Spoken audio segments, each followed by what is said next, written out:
Thomas checks in on Hope Indiana Brooke's cabin. Hope ended a call with Brooke as Thomas arrived.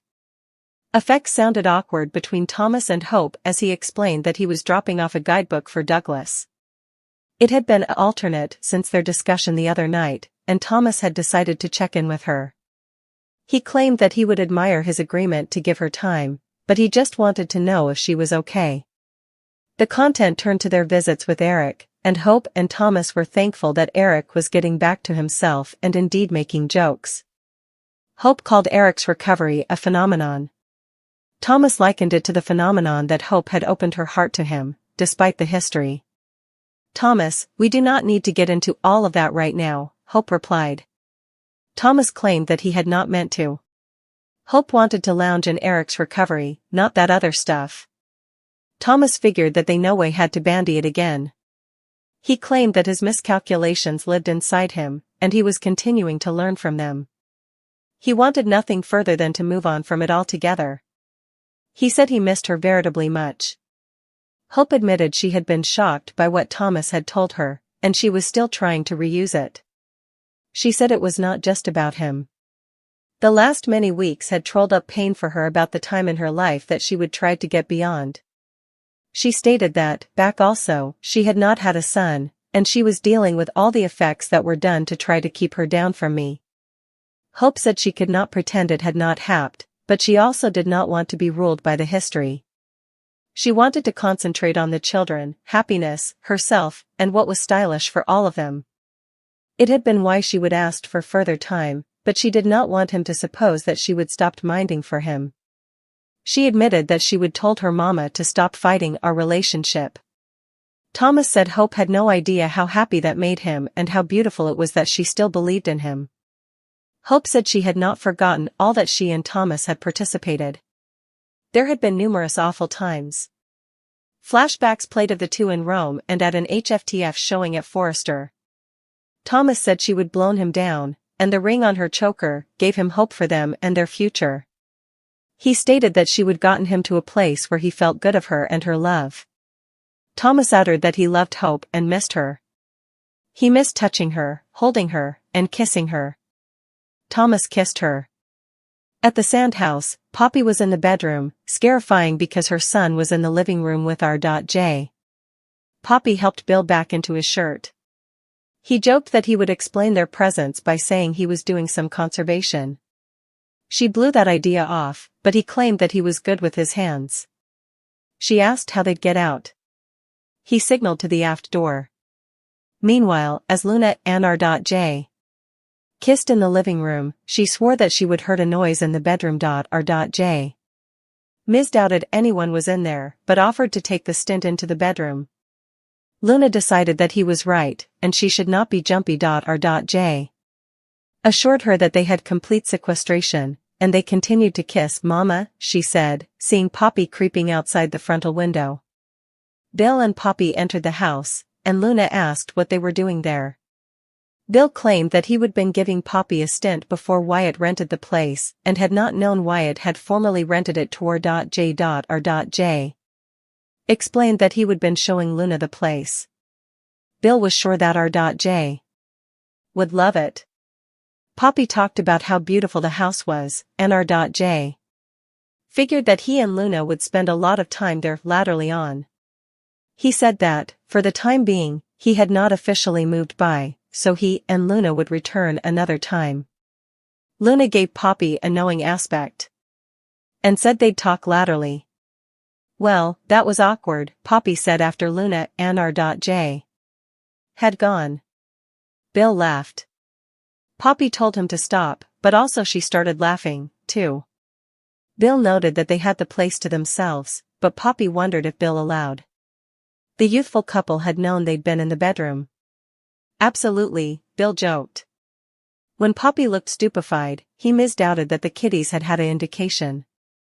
Bill wondered what it signified, but Poppy said she had to set a good illustration. "We have only had 2 dates," she reasoned. He reckoned that it was 3 if they counted 20+ times back. He said they'd spent numerous life-changing hours together, but he got that Poppy wanted to be a quality parent. He said she would raise an amazing son all on her own, and Luna was an amazing person because of Poppy. Latterly, Bill snuggled Poppy on the lounge. She said that night had not worked out as planned. Bill offered to have the cinches changed snappily, but Poppy said the place was R.J.'s until his parcel was over. They talked about how sweet R.J. and Luna were together, and Poppy felt bad for ruining their little date. Bill replied that they'd ruined our little date. Bill offered to pick up where he and Poppy had left off, but Poppy said seeing Luna had killed the mood. "But I do like this," Poppy added, cozy in his arms. Bill stated that he looked forward to further dates and to getting to know Luna. In the design office, Luna was mortified that Bill and Poppy had seen R.J. and Luna kissing and figured that it had been why Poppy had been way too quiet at the sandhouse. Luna wondered what Bill and Poppy had been doing there, anyway, and she noted their bad luck that her mama, of all people, had intruded them. "We just cannot fail to catch a break," Luna replied. Luna and R.J. wondered who'd walk in on them next. R.J. said he just wanted to kiss her. She decided that they should go for it. She glanced at the door and kissed him. No bone. Opened the door. They signed and kissed further.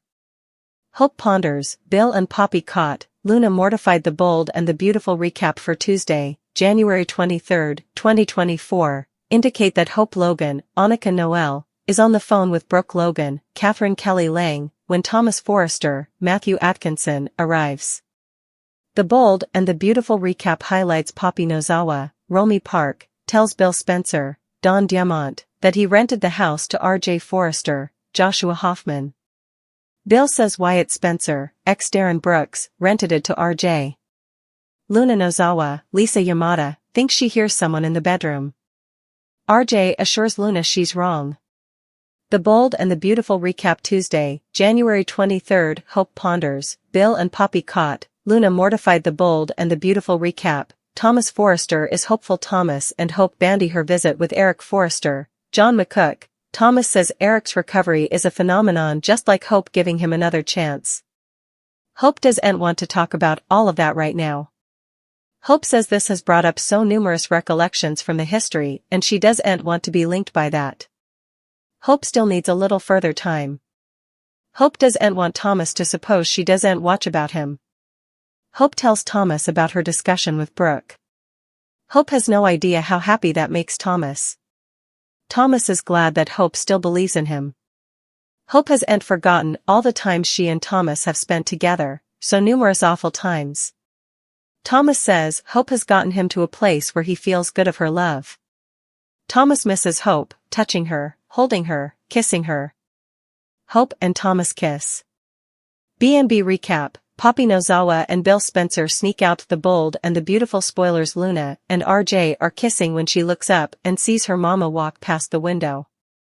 Bill and Poppy come by and explain Bill was just showing her that sand house. Bill tells RJ to be good to Luna, she's veritably special. RJ couldn't agree with him more. Also read, B&B spoilers. Sheila Carter's new obsession. RJ and Luna leave since he hasn't inked the parcel yet. Bill tells them they don't have to leave, RJ insists. Poppy tells Bill that was awkward, and Bill laughs. Bill says now they've the place to themselves. Poppy says she's supposed to be setting a good illustration for her son, they've only had 2 dates, and Bill says 3. Bill says Luna is who she's, because of her. Bill and Poppy are on the settee in the sand house, and talk about how they ruined Luna and RJ's date. Bill says they could pick up where they left off. Poppy likes being in Bill's arms. Bill looks forward to numerous further dates together. Bill wants to get to know Luna more too. Also read, The Bold and the Beautiful spoilers. Is Emma Barber still alive? The Bold and the Beautiful recap, Luna Nozawa can't believe Poppy Nozawa was at the beach house. Luna couldn't believe her mama, and Bill saw them kissing. Luna says they just wanted some time alone together and they got fractured. RJ says they're 0 for 3. RJ and Luna talk about how they're always getting intruded. RJ and Luna kiss, formerly, also doubly.